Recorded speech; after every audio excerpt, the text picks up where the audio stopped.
welcome to Make Your Own Fun. I'm here with Samantha Schrantz, and she is a defensive investigator. Welcome to the show.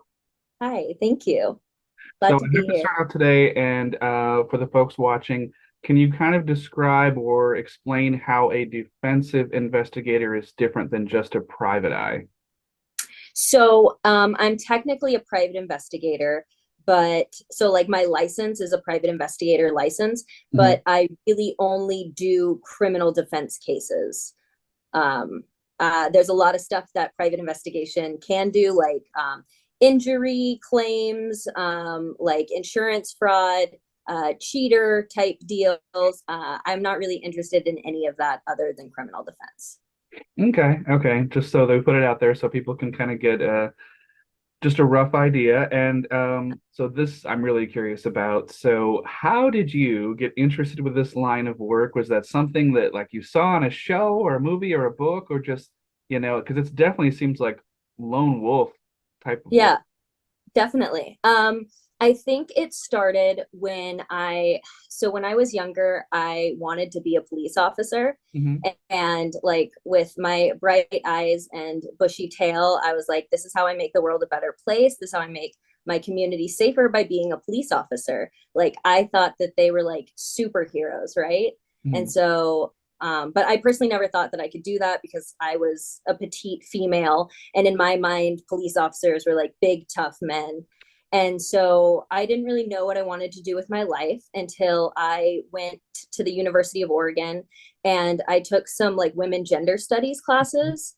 And through those classes, I felt like empowered for the first time, like being a woman. And I was able to be like, why shouldn't I be a police officer? Like, there's nothing wrong with me. I should just do this. So then I started applying to become a police officer. I got hired on with the University of Oregon Police Department in 2015. And then I went to the police academy here in Oregon. Hmm. And in Oregon, the police academy is a live in academy. You stay there for 4 months, you live there, and you train the whole time you're there. And you can't go to the police academy in Oregon unless you've been hired as a police officer first. Oh wow. So, yeah. And that was That's an weird. I'm trying to get my mind around that. Yeah, and you So, get paid your wage. So I was at the police academy as a UOPD officer, and I was getting paid my police wage while going to class up at the academy. So wow. it was a really sweet situation actually. And if I took extra classes, I got paid OT. So so Yay, Oregon. yeah, it was really a great setup for incoming officers. But then unfortunately, they dismissed me after 3 months of being at the police academy. And so I could see where that's kind of where you're at a disadvantage, right? Whereas other states, if you go to the police academy first, then you know the person's past. And then when you bring them on, they're already trained and you don't have to do quite as much, I imagine. Right. So I got dismissed after 3 months. And yeah, that was really hard for me. I can imagine. That's kind of like what Yeah, you have your mindset on, and that's a goal. So did yeah. they, I And mean, are you okay with saying what the oh, reason yeah. was or? Totally. And I like before I was hired at UOPD, I had applied for like 20 different agencies, and it's a very rigorous actually application process, interview process. You have to go through a psyche eval. There's only I think only two psychologists in Oregon that do these psyche evals, and they basically decide who's fit and who's not fit to be police officers. And so I had devoted a lot of my time and life to just making sure that I was good enough to be a police officer. And I'd even interned at a local police department for a few months while I was going to the university. And then I got kicked out of the police academy for technically being insubordinate, um, because I didn't do a drill that it wasn't mandatory. But then when I got dismissed, they were like, well, you should know that nothing's optional at the police academy.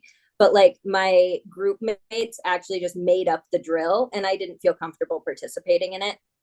Looking back on it now, I wasn't comfortable participating in it because of my like unhealed trauma.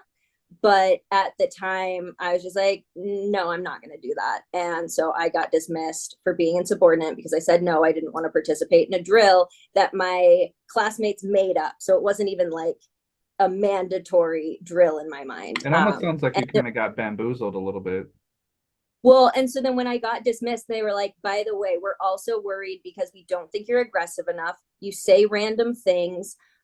We were doing a drill where I was in a hostage situation and I holstered my weapon because I had so many officers around me because I was like, hey, let's talk about this.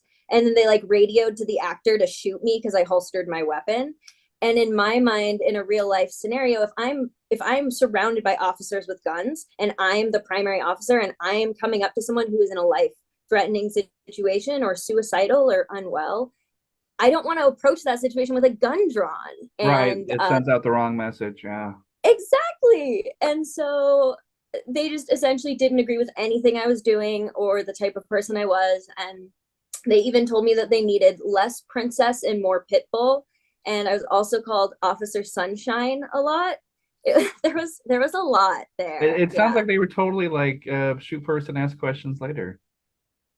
That's a little Yeah. lame. I mean, to an extent, I've heard the police academy changed a lot. I went back in 2015. And so I believe a lot has changed since then. But yeah, it was a very interesting experience for me. And the police department that I was working for was currently under, like, I don't want to exaggerate. I know at least one huge lawsuit, but I want to say maybe 2 to 3 lawsuits. Oh And man. so when I got dismissed, they essentially said that they had too much going on and they didn't want to go to bat for me. Oh, So that's bullshit. yeah, it Oh. was it was hard for sure. But looking back at it now, it all happened for a reason, right? Because Well, I yeah. would, I mean, so I yeah, really want to know like how that dovetailed into because clearly what yes, that would lead into the private investigator stuff. So how did that come about? yeah. So this is such a long story. I'm sorry. I ended up going back to the University of Oregon and just going back to get my degree because I had dropped out to become a police officer. And then I was super lost and I had no idea what I was going to do. So I was like, I might as well finish getting my degree. So before I dropped out of school, my degree was majoring in women gender studies. And people are always like, well, what are you going to do with that? And I was like, I don't know, help people. And so They're like I like, had that's no idea. great. How do you pay rent? Yeah. Right, for real. And so then I was like, obviously I don't think that this is lucrative. And so then I just went through all of the different things that the U of O had to offer for majors. And the only thing that I qualified for that could make me graduate on time was a major that existed. And like a lot of the classes that were prereqs for that major, I had already taken just for fun. And the degree is in general social science with an emphasis on crime, law, and society. Okay. And so I was basically able to turn that into whatever I wanted. I took a lot of like family human resources classes, a lot of sociology classes. And then for a while, I worked for it's a company called Looking Glass. I worked in an intensive treatment services with youth who were psychiatric. So they were either homicidal or suicidal kids, 8 to like 18. And I got assaulted every day and I worked for Jesus. Boys and Girls. I'm not Yeah, laughing. like I'm just like, yeah, it was a crazy time. Like I got bit constantly. Like some of my like arm is missing from a bite and I was getting paid 13.50 an hour to do that. It was awful. And so I was basically like, and then I read all these case files for these kids and I was like, oh, it's not the kids' fault, it's the parents' fault. And then I was thinking about the parents, but then like, so then I worked at Boys and Girls Club. I've done so many different things. And then in 2018, I went crazy. I so I was diagnosed with complex post-traumatic stress disorder. And then I was in a class at the University of Oregon, and they said, this known drug X, this SSRI, is the only known drug to treat symptoms of PTSD. mhm. And I was like, life's been pretty hard lately. If there's this miracle drug and it's known to treat the symptoms of the thing I have. I should just take that drug. And so I went to my doctor and I asked them to prescribe it to me, and they did. And I started taking that drug. And first, I was prescribed 50 milligrams, and I was like, oh, this is great. Everything's fine. And so then I went back to my doctor and I was like, I want more. Can you bump me up to 100 or to 100? And they're like, yeah, we can do that. And I was like, great. So then they bumped me up to 100 milligrams. But then my pharmacy was filling both 50s and 100s. So then I was like, if 100 is even better, I bet you 150 is even better. Oh no. Right? And so I was taking 150 milligrams of this SSRI every single day. I didn't sleep for 3 months. I had a full manic breakdown. And sometime throughout this mania, I decided I needed to be a private investigator. You were like this is, yes. I have no idea. I think someone mentioned it to me once and I had no idea what it was, but I was like, oh, that's what I need to do. And so actually when I came to months later after like my manic episode, I found the like Oregon PI application printed out like 27 different times all around my house. Like I just kept printing it off to like make sure that I had it for later, and never filled it out, but I made sure I had it, and I found it everywhere. It was bizarre.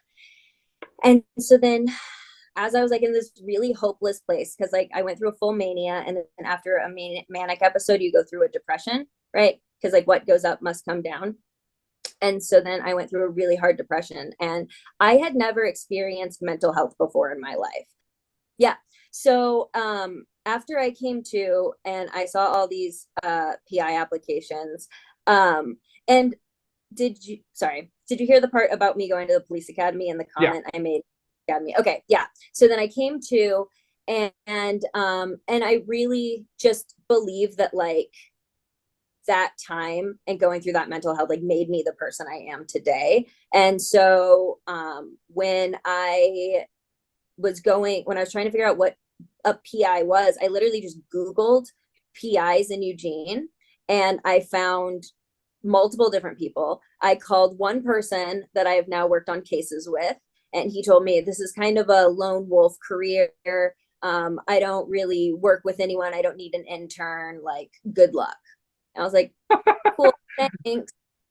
And then I met up with another investigator who told me that I should, if I want to do this job, it's fine, but I would never be able to pay like middle, what's the word I'm looking for? Like middle class bills. He's like, you won't be able to pay for like middle class bills with this job. And I was like, okay, that's really what a weird thing to say. Yeah. And he's like, really, all I do is like hang out with my girlfriend a lot at home and we play video games. And I was like, You're okay. Like, way to sell it, buddy. Yeah, I was like, this doesn't really well. And then I'm training someone now, and she actually reached out to the same person, and he like sent her a really depressing email, just like basically saying like, don't get into this business if you like want to save your soul. Essentially, it was wild. So Did anyway, were they like implying that there was like a burnout rate or something? Like you after a couple of years you just don't want to do it anymore? I mean, I understand I the don't financial know. thing. Yeah, okay. I don't know. And the financial thing's not accurate in my experience at all. So I have no idea what he's doing wrong. But I'm obsessed with my You job. have And found the key. yeah, I don't know what's going. I don't know what his life is, but I couldn't disagree more. Oh, I But gotta yeah, ask so this before I forget. yes. So what were your friends and family reactions when you told them that you wanted to make this your chosen career? Like had you kind of like when they knew it wasn't working out with the police academy and you were gonna kind of go down this path, had you kind of like gingerly told them, or were you just like, I'm doing this? I think I had decided like right after, so then yeah, this kind of ties in, sorry. So then I did meet with one PI, and he's like, I've been doing this for 20 plus years. He's like, I basically just represent murderers at this point. And he's like, so when I came on, he's like, the state rate for investigators is $34 an hour. For the state, he's like, the feds right now are paying $75 an hour for the state. And then he's like, and then if you take retained cases, you get to make up whatever rate you want. And I was like, okay, great. And so then I told my parents, I was like, well, my parents and my friends and everyone, I was like, this is what I want to do. This is the coolest thing I've ever heard. I think this is my calling in life. And I just went all in. And so at this point, the state rate for cases is $55 an hour. The federal rate is $90 an hour. And then my retain rate, if like someone that has lots of money can afford an attorney and afford an investigator out of pocket, I can set that rate at whatever I want. So right now I'm at $150 an hour. So you're doing a little bit better than eating Hot Pockets and watching or playing video games. Yeah. And I'm working federal cases, I'm working state cases, I'm working murders, I'm working child sex abuse cases. Like I'm working a lot of really, really high stakes stuff, cases. Yeah. Well, that's an inspiration. So can you describe to the viewers what representing a client involves, what it looks like, from the start until the end Yeah. of your involvement? Totally. So I think everyone's pretty familiar with the Miranda warning, right? Like, you have the right to remain silent, blah, blah, blah. If you can afford an attorney, if you can't afford an attorney, one will be a, Appointed. appointed, yes, to represent you. And I don't give the Miranda warning, so clearly I don't need to remember it. But yeah, so oftentimes I will do work for either a private attorney or a state appointed attorney. And then, but the attorneys kind of base who their investigator is on the type of case, right? Like, I am so sorry, but if someone has their gun rights threatened, I'm not the investigator you want. I am not going to fight tooth and nail for someone's gun rights. That's just not something I care about very much.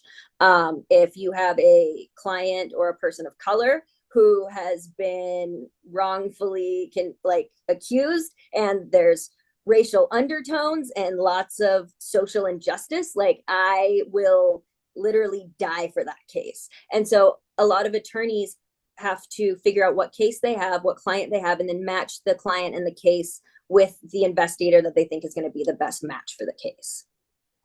Awesome. Thank you for putting that Yeah. out there, because I think a lot of people are just going like, well, how does this happen, how does it work? Yeah. I guess we'll get into some mental health stuff here. And how do the physical, mental, and emotional pressures take their toll on you as a person? And how do you process and unwind from and to relieve that stress? Yeah, that is a really good question. And I think that I am constantly trying to figure that out. I mean, for me, definitely connecting with nature and like getting outside of the city I live in, going to the coast or going into the woods or like somewhere where I can really kind of like be with myself and my own energy. And then I have this concept of like trying to find and create magic in the mundane. Mhm. And so I try to do like little things for myself that remind me why I do what I do, as well as why I enjoy being alive, if that makes sense. For sure, for Because sure. I work with kind of the worst people, regardless of who, if it's the client, if it's the alleged victim, if it's the officer, if it's whoever it is. I work with some people who have gone through the worst situations and have experienced the worst things, and sometimes have come in contact with some of the worst people I've ever met. Oh yeah. And um and it's really hard to not let that get you down, like, because at the end of the day, sometimes I feel like no matter how hard I try, nothing I do is really going to change the world that much. And that's a really disheartening concept sometimes. I can Um, totally relate to that. In fact, years ago, when I lived in California, for about 5 years, I worked at a memorial park, and like it really took a couple of months for me to just get used to just seeing people at their worst, depressed, yeah, always dressed in black, crying, sobbing, smile on yeah, their face. giving eulogies, talking about memories, watching, memoriam videos, all that Yeah. stuff. And I think, yeah, the first, few months there was like some heavy drinking involved where it was just like I just wanted to not just numb my kind of like reaction to it and my pain, but also kind of like numb myself from that and just like Yeah. you just have to like, and luckily, I'm a creative guy and I have my outlets, but some people don't have an outlet. And some people it's like they just Yeah. do their job and then they come home or they're not social. So it's tough. So I'm glad that you have, outlets and things like that because like I said, a lot of people don't. Yeah, and especially if you're like empathic at all and working in like a memorial facility like that would be so draining. And I would just like my heart would go out to each and every one of the people. I was so relieved when I kind of got away from kind of like being on the funeral side of it and more toward the administrative side of it because it's not like I wasn't empathetic or didn't care, but it's like you're Yeah, saying, just after a while, you're like, it's so much easier to rationalize and compartmentalize, and you know what you're dealing with and you know the paperwork and what you're handling, but you're not so much like public facing and not dealing yeah, with it because and you've been through the grieving process, we all have, where it's like, how many times can you say, I'm so sorry for your loss when it just yeah, starts to feel like automatic pilot. So I'm yeah, happy I did that kind of chunk of time in my life, but I'm really happy it's over because I like you're saying, it's just bleh. yeah. And so a big part of my job is so I basically do everything that the police detective does, but for the defense side. So I read every police report. I watch every body cam video. Mhm. I see, like, obviously, I see every photo of the crime scene. So on my murder cases, I see all of the close up photos. I see all the autopsy photos. I go over them with my client. There's a few times where the person is still alive when the officers arrive and then they die on Oh. camera. And so I'm just like listening to this and Mm. yeah, it's wild. It's a wild job for sure. Well, and it's like you have to describe to your friends and family that, hey, this is not CSI, this is not NCIS, this is not any other crime show. Like this is real life. So to go in Yeah, there, you're talking to real human beings. You're probably interviewing, witnesses and people involved with yeah, the cases, and they're freaking traumatized. They have yeah, PTSD, and they're just like, yeah, I was 6 feet away from a guy getting shot, and I only got yeah. didn't get shot because I decided to go around the corner and smoke a cigarette or something crazy, Yep. Yeah, exactly. And then who am I? Like, who am I? Why should they tell me this information? Sometimes I'm calling because their sibling is the victim. Why should this like sibling talk to me? And it's like, who am I? And so I think at the end of the day, I just really try to convey that my job is to get to the truth. Right. My client did it, my client did it, and the evidence I find is going to point to that, but it's my job to look for the evidence. Hmm. And because sometimes, not all times, but sometimes victims lie or don't give the full truth, and sometimes the police don't investigate all sides as much as they should. Not always, but sometimes. And that's where my job is really important. I just really turn over the rocks that were missed.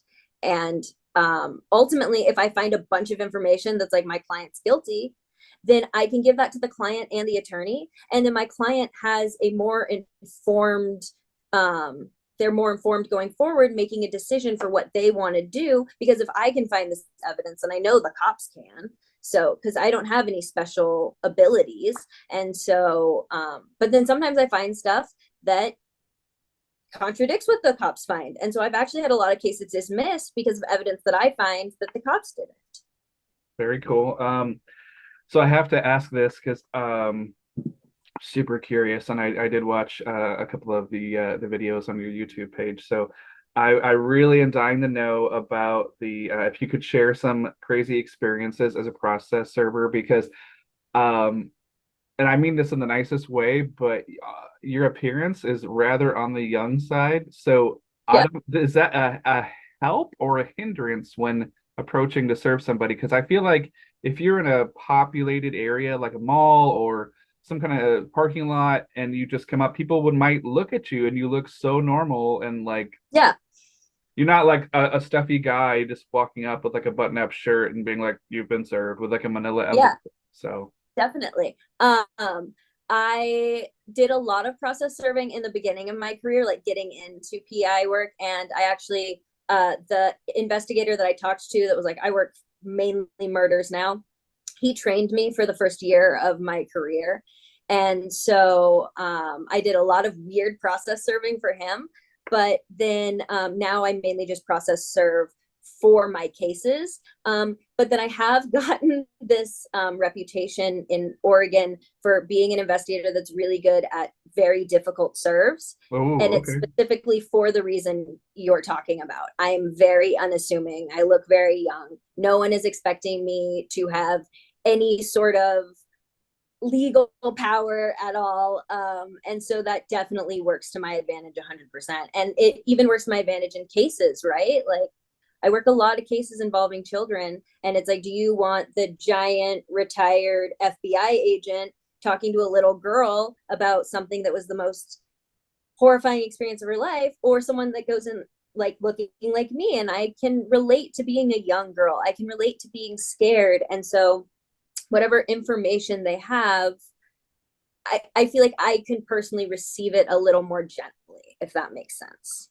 On the zanier side of things, and you don't obviously have to give out case details, and I know you can't, but has there been anything on the level of something as ordinary as like you're pretending to just be somebody on their phone walking their dog to just come up and serve somebody? And on the other side of that, and I Yeah, know this probably has never happened, but it would just super make my day if you had to like disguise yourself in some kind of like comedy movie like Shrubbery where you're just like crouched down waiting for somebody to park and all of a sudden because maybe you tried three, yeah, 4, 5 times to get a hold of somebody and you have to resort to these weird tactics. yeah. I have a lot of weird stories, like tons. I think my funniest story was I was sent to serve this person. We found out we could sub-serve. We were trying to serve a husband, but we could sub-serve his wife. So my mentor at the time was like, go sit on this house. When she gets out of the door, just charge her and give her the papers. So I don't know how every state works. Like to drop a shoulder or what?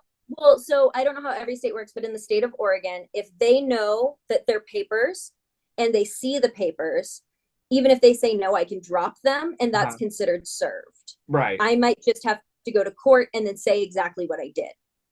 Yeah. So in this instance, she had come out. I tried to like run up to her. She went back in the house, and we did this like 3 times. And so I was like, she's never gonna come out. She's expecting me. So I drove down the street, and then I like parked down the street so that she would come out. And then I got in her bushes, obviously, because that is the best place to hide. So then I'm like hiding in the bushes with these papers, and she calls the cops on me. So I'm like hiding in the fucking bushes with these like papers, and these cops like come up behind me and they're like, "Hi, why are you in these like in this woman's bushes?" And I was like, "Hi." So the situation is I'm a process server, or I said I was a private investigator and that I was serving these documents, and she was actively avoiding service. And I was Mm, able, we have license, so I have like a card that says I'm a licensed private investigator. So I showed them my card and was like, I promise it's real. I'm a real investigator. And they're like, okay, well, come with us. And I was like, okay. And so then they went to her house and they knocked on the door, and they were like, she answered the door and they're like, hi, we're the officers. And they're like, is this the woman? And she's like, yeah. And I was like, you're served. And I threw the papers into her house and then walked away while she was done, while she continued talking to the officers. So, yeah, that was very helpful. yeah, I would have to say in my experience that whenever I've had to serve anybody with anything, I will try to use, well, I've tried process servers and the people are always just really dodgy and it gets expensive. You don't Yeah, have to tell me your rate, but I know it gets expensive. So I just went to the next level. And after I tried it the one time and it worked was just to use the sheriff's department because if yeah, they, if, totally. and it might work the same for you, whereas if they go and that person is unresponsive and they go to their work and they're unresponsive and they go to a grocery store and they actively avoid, it looks really bad in court if you Yeah. avoid the sheriff's department or the police department because it's like this is and then they're going to get the Yeah. police service one way or another. And then the other side of it, which I'm sure you've heard these stories too, which is I've had people try to serve me documents that are clearly like not filled out and don't have the Yeah. stamp, and they'll try to serve by mail or whatever. I went through a whole like Yeah. custody thing years ago, but it was just kind of like just I have no problem whatsoever if somebody knocks on the door. I'll answer, be like, oh cool, thank you, no big deal. I Yeah. don't know what the obstruction of justice is. It's like I don't know why people think they're like Minority Report and they're like, oh, they're on to me, I'm gonna get away. And it's like, So what is that mentality? so sometimes I've had it where I'm trying to serve someone who is like gang affiliated, Oh, and they have information um, that they don't want to lie about under oath. So it's safer for them to dodge service than it mm, is for them to speak out about someone else in their affiliation. Does because that they'll make feel like they sense? have a target on their back. Yeah. Right. So it's sometimes for safety. Oftentimes it's for a lot of money, right? Like if I serve someone and they have the documents, then whatever like normally it's for a lot of money. And then but the difference between having the sheriff's department do it and having like a private investigator do it is I will go multiple different times, different hours, and then sometimes do surveillance. And like I can use different, and like you said, it's less assuming. Like if my car's parked outside of your house, it's less threatening than if a cop car is parked. You don't necessarily know, right? And so it's like you were talking about earlier, it's that element of unsuspectability. Have you ever had anybody do, well, in California they call it porching, which if someone sees police officers or they can identify a process server coming up on their porch or their apartment building or whatever, then they'll pretend they're not home. They'll run around, like you can see them through the windows because you've obviously probably Yeah. used binoculars to see that they're there in their house or their apartment, the lights are on. They'll actively like run around, turn all the electronics and everything off, and then just lay down in the middle of the floor of like the living Yeah. room. And then Yeah. I'm like, I mean, I've actually served people where they're like, I see the chest cam footage that, and it's just like, we can see you in there. Just come to the door. Yeah. We're Yeah. recording you actively obstructing and not coming to the door, and people are like, Yeah. So what I are mean, if people I thinking? Like they're just not thinking like how horrible that looks. yeah, totally. But I think it's people just don't know what the law is, right? Like they don't Yeah. understand. Like maybe they think that if they just don't answer the door this one time, then maybe it won't happen. But yeah, I think that in that case, it would be my job to show up, and then especially if I know that they're probably gonna, I kind of know if they're going to be receptive or not receptive just based on what the client says. And Mhm. so then I might show up, like take pictures of the house before with the lights on, take pictures of the cars in the driveway, and then I might, if they start to turn off lights, and I would probably take a video of the lights starting to turn off. And so I just do anything that I can articulate in court to show and represent what my experience was. My word still like counts. Like I would have sometimes had to like testify under oath to what my experience was. Mhm. But the more you can record and document, the less likely you have to go to court. Yeah, and with cell phones now, it's just like I don't know what people are thinking. Anyway, Yeah, moving on to totally. the next thing. So how long do you see yourself working in this field, and do you have career ambitions to move up, move on, expand, maybe start your own agency? Is there kind of like a Yeah. 5 year game plan? Right now, I am also getting my master's degree from the University of Oregon in psychology. And so I don't really know what my plan is with that right now. I just realized that like 99.9% of my clients have some sort of trauma background or mental health issue. And I believe that the more I can understand about psychology, the better I can serve my clients. And I'm sure that I can also increase my rate because of that as well, having a specialty. Um, but really, I want to help people as much as possible. And I think eventually I would like to start a firm and like have investigators like working under me, and like I'm already training investigators now, but I think it would be cool to have like a firm where I can have like in-house investigators working under me and like training them, because there's no consistency in the state of Oregon. So you can get your provisional license as long as you have like a clean background. And then that's it. You can technically start taking cases right then with no training and no idea what to do. And you can start breaking a lot of laws. And it's really scary.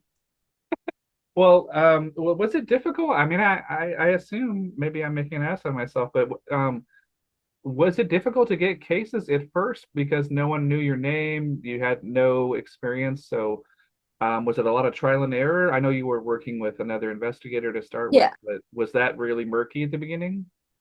Luckily, because I was working under a well-known investigator in the Ah, community, he was kind of he would like take me along to meetings and like send me to people's offices to pick stuff up and just kind of introduce me to people in the community. smart, yeah. Um, and then then I worked for one main attorney and was taking like all of his cases. And then sometimes, like if an attorney gets fired, sometimes the client will ask that the investigator stays on the case and goes to the next attorney. Hmm. And so I've done that a few times.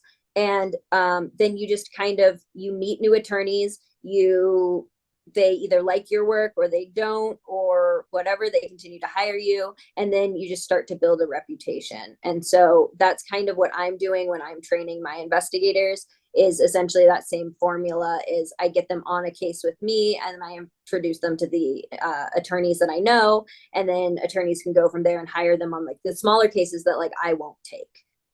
Gotcha, But you get paid the exact same if you take a bigger case or if you take like an assault 4. gotcha. So yeah, pays the same. What is something that you wish someone would have told you about this job before you started that would have made things a lot easier now, having done it for a while? So looking back at when you were first starting, is there anything you're like, oh man, I wish I would have just known this thing or this workaround, or you know what I mean? Something that could Yeah. have made the job a lot easier when you first started. I think honestly, I just wish that I knew this job would have existed Mm, sooner than I did. Like, and half the time when I tell people what my job is, they don't even know that this is a job. And so like that is really why I've like started taking this platform, is just that more people know that it exists so that we get less retired cops. Like I'd say when I started, I want to say the field was about like 80% retired FBI agents and police officers. And it's really hard to trust that an investigator is going to call out a police department and a system that they worked for their entire career. yeah, Um, and so I think really just if I knew this job existed sooner, I think that this really would have appealed to me a hmm, lot sooner. And I think that maybe I would have tried to go into it. But at the same time, I feel like I gained so much life experience through everything that I went through that I hmm. wouldn't be the same investigator that I am today had I not gone through those Gotcha. things. It's all about life experience. Yeah. So, well, we spoke about this earlier, but tell the folks a little bit about your podcast, Truth Beyond Justice, and Yeah. how that kind of came about. And yeah, I'm really curious, and how about you give like a free plug there? Yeah, totally. I have only recorded one podcast so far. It's really hard to juggle doing a master's and working a full-time job and also trying to do a podcast and balancing a marriage. It's all a lot. So, That's just life, you know. yeah, right. Welcome to it. Yeah. Ugh, not a fan, man. But yeah, so on my podcast, it's just I have seen so many cases get dismissed and just see like nothing happen to my clients. Like it's basically like the state saying oopsie and then nothing. And some like a lot of the time my clients' names have been blasted in the news or on social media. And then I feel like there's nothing being done to clean up the accusations that society's making. Hmm. And so I essentially created this podcast and wanted to have this podcast to allow people to have a voice to talk about their experiences and their just ways that they've interacted with the legal system, either positively or negatively, and just give people a more real perspective. Because I feel like a lot of the podcasts that exist right now are from police and detective perspectives. And I feel like it takes a lot of the voice away from the people that were involved, especially my clients who are often wrongfully accused. Excellent. Yeah. All right. So what's the next step on your journey here? And, weeks, months, whatever. And then how can people find you online? Yeah. I am on YouTube and Instagram and kind of TikTok-ish. I basically just post all of my Instagram videos on TikTok, so I don't really use it as itself, but as the defense investigator. And then I post my podcast, Truth Beyond Justice, on the YouTube, The Defense Investigator. And then I'm on podcast through Apple. That's where my podcast is. And then tomorrow, I'm actually doing a presentation through the Oregon Association of Licensed Investigators. I'm doing a presentation on mental health and the stuff kind of we talked about, just my experience and how I got from security officer to police officer to investigator. And then also talking about my education and psychology. So Awesome. yeah. I can't wait. I mean, I'm expecting nothing but the best for you. Yeah. You were delightful, as I knew you would be, Samantha. So thank you so much for coming on here. And just, it's not something I think a lot of people talk about or know about. And I'm really thankful you came on and talked about mental health and about Yeah. your life experience and your journey and everything. So I really, really appreciate you for doing that. And this will be up on Wednesday the 17th on the channel. So thank you so much and have a great Thank weekend. you. You got it. Thank you for have a good day. Bye bye. Bye.